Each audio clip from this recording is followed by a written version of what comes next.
It's not often you get to play as a mute, illiterate elf in a game, but damn if this one doesn't make it fun. In Helen's Mysterious Castle, you play, well, Helen, an elven girl who disobeys her brother and goes directly into the ruins she was specifically told not to go into. And that's pretty much it for the story. Okay, there's a lot more to it, but the game has no intro. It's a rarity for RPG Maker games of any caliber. It leaves it on the player to do the exploration and discovery. It's even more odd that the developer chose to make nearly everything unreadable because Helen can't read. This changes later on in the game, and I'm not sure if it was done intentionally to encourage backtracking for secrets and the like, but when I streamed it, we all found it hilarious that a mute elf who couldn't read was breaking into monsters' homes, killing them for loot, and leaving their children orphaned. Another really unique and wonderful thing about the game is the combat. Deceptively simple, it relies on power, defense, and wait times to make your attacks effective. Be prepared to do a lot of math.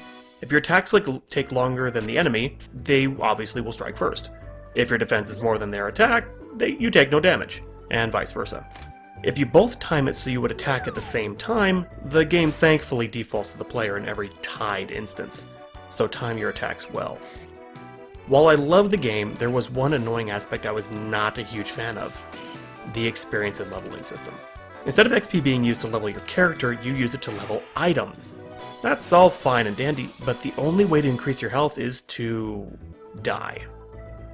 There are a couple health increasing items that you can find, but for any substantial gains you need to die. A lot. To me, that honestly feels like counterintuitive gameplay. A couple of the points that I really liked in Helen's Mysterious Castle were the unique combat. I liked how it was action and wait time based. You picked one, you had to wait for it to happen, and then you had to either plan ahead or anticipate what the enemy was going to do. The excellent story that unfolded at a very good pace.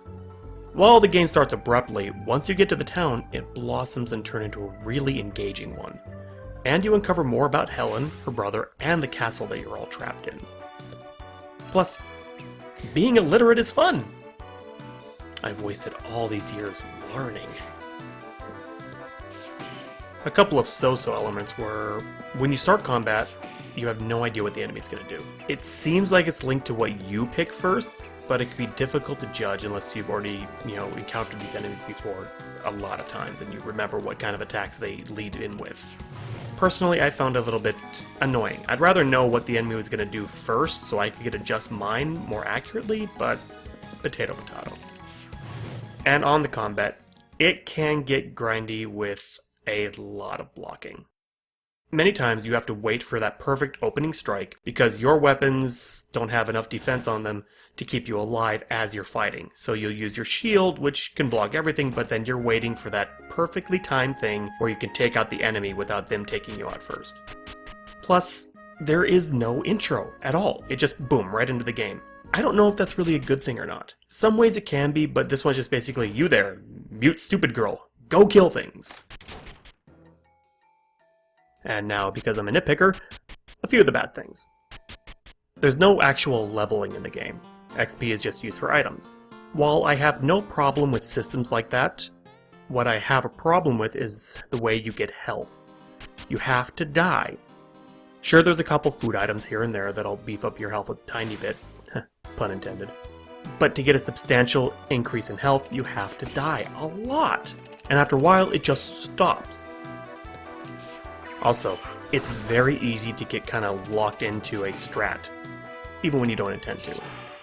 Sometimes you'll find a weapon, and when you beef that weapon up, suddenly it becomes your bread and butter.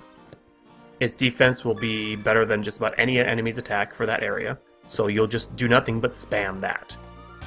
I found it kind of cheapened the really cool battle system since you could just use one single weapon to get through most of the content. So, at the end of it all, is Helen's Mysterious Castle worth learning to read for? Good God, yes. I didn't know what to expect when I first fired this one up, but I'm really glad that I did. It's a very inexpensive RPG Maker game with a charming, wonderful story, interesting characters, and one of the more unique and fun combat systems I've seen in ages. Buy it. Don't even wait for a sale. I'm HawkZombie. Thanks for listening.